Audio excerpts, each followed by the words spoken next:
Ada nota dinas nomor 318 Pak, tertanggal 31 Juli 2023. Terlihat jelas Pak? Nota dinas ini hanya satu halaman ditandatangani oleh Aris Mulya Azov. Apakah ini surat dari saudara saksi? Benar. Betul. Perihal dari surat ini adalah laporan total pendapatan penjualan kargo LNG dari kontrak CC beserta profitnya untuk periode Juli 2019 sampai Juli 2023. 4 tahun. Yang pertama-tama yang saya tanyakan kepada saudara saksi, surat ini saudara saksi tujukan kepada Direktur Strategi Portofolio dan Pengembangan Usaha. Apa maksud saudara saksi mengirimkan surat ini kepada Direktur?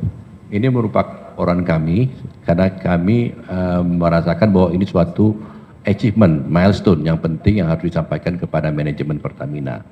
Di mana sebelumnya kita ketahui Corpus Christi ini masih mengalami negatif, namun pada awal tahun 2023 ini sudah berbalik menjadi positif. Mungkin ini hal penting yang kami laporkan kepada manajemen Pertamina.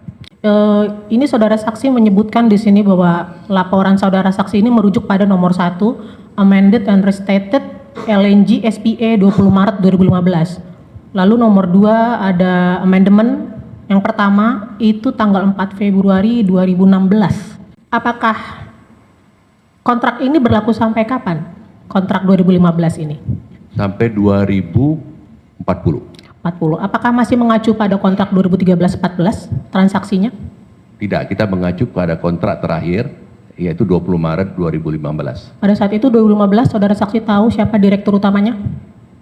Pada saat itu 2015 Bapak Dwi Sucipto. Pak Dwi Sucipto. Sampai sekarang, sampai dengan pada hari ini kira-kira sudah ada berapa committed cargo yang sudah berhasil dipasarkan? Saat ini kita memasarkan sampai 2029-2030 sebagian. Sudah ada prognosa keuntungan? Sudah ada prognosa keuntungan. Sebesar?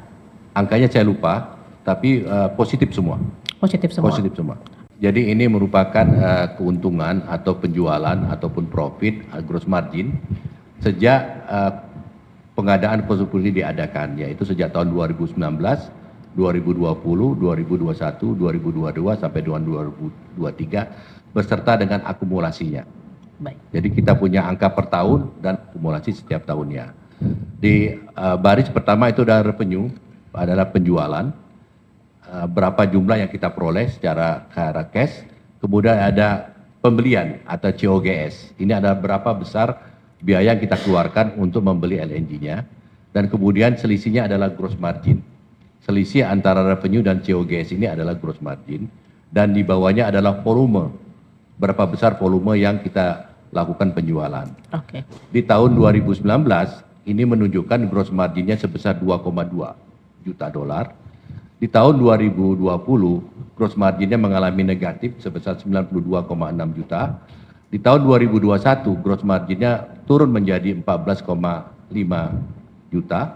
Dan di tahun 2020 ini menjadi positif pendapatan di tahun gross margin di tahun 2022 sebesar 6 juta, dan di tahun 2023 gross marginnya menjadi 190,6 juta, sehingga secara akumulasi sejak hari pertama penjualan sampai dengan 95 kargo di tahun 2023 besarnya akumulasi gross margin sebesar 91,6 juta dolar positif.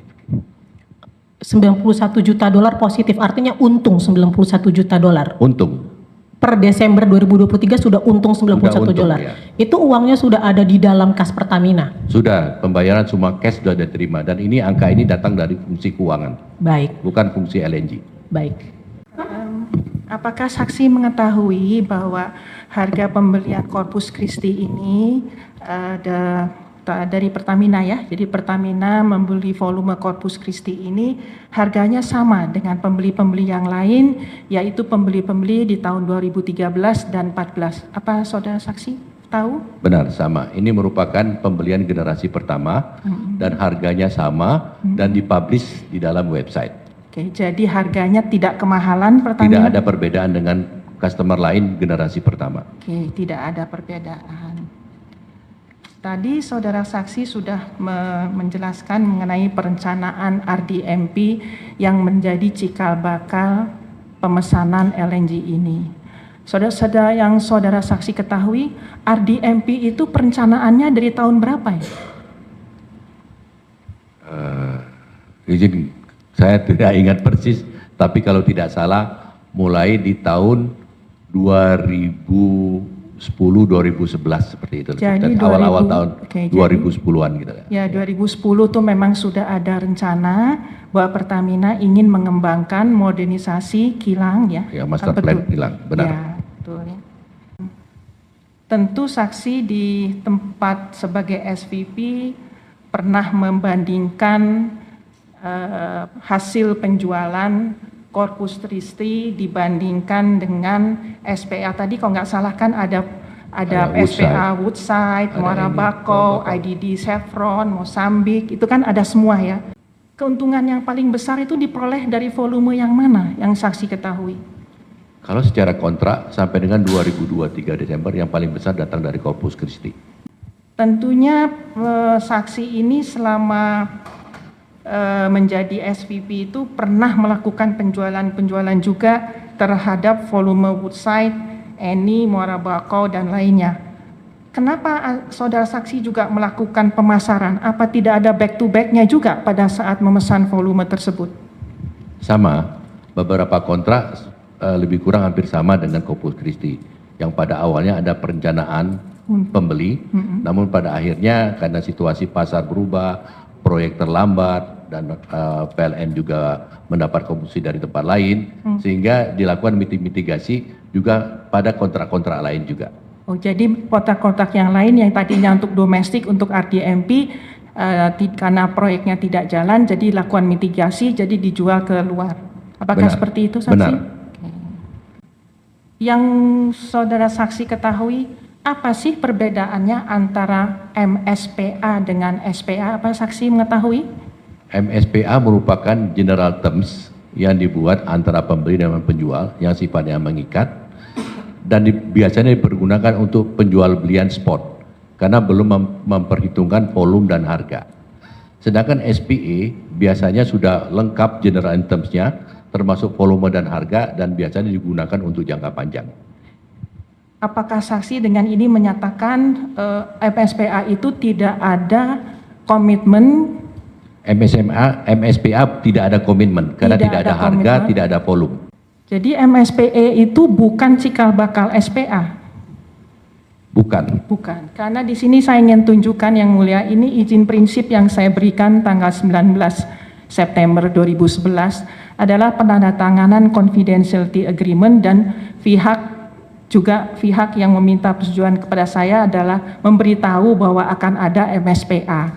Ini berbeda. Tadi sudah disampaikan oleh saksi bahwa ini bukan cikal bakal SPA, betul ya saksi? Bukan. Bukan. Jadi kalau MSPA ini ada proses lagi, ini general terms, ada proses lagi di mana ada confirmation notice. Seperti benar, itu saksi? Benar. Oke. Apa sih akibatnya cost of delay RDMP ini? RDMP ini kan terlambat kan? Apa saksi ketahui? Kerugiannya apa sih kalau misalnya RDMP ini terlambat? Jadi memang kalau kita lihat opportunity loss kita sangat tinggi dengan terlambatnya RDMP ini. Artinya kalau RDMP ini sesuai dengan jadwal, artinya proyek ini sudah bisa menghasilkan keuntungan lebih baik. Karena RDMP ini tujuannya meningkatkan yield, mau meningkatkan komersialitas dari kilang-kilang itu lebih baik. Juga memenuhi kebutuhan sesuai dengan standar-standar yang dikeluarkan oleh pemerintah.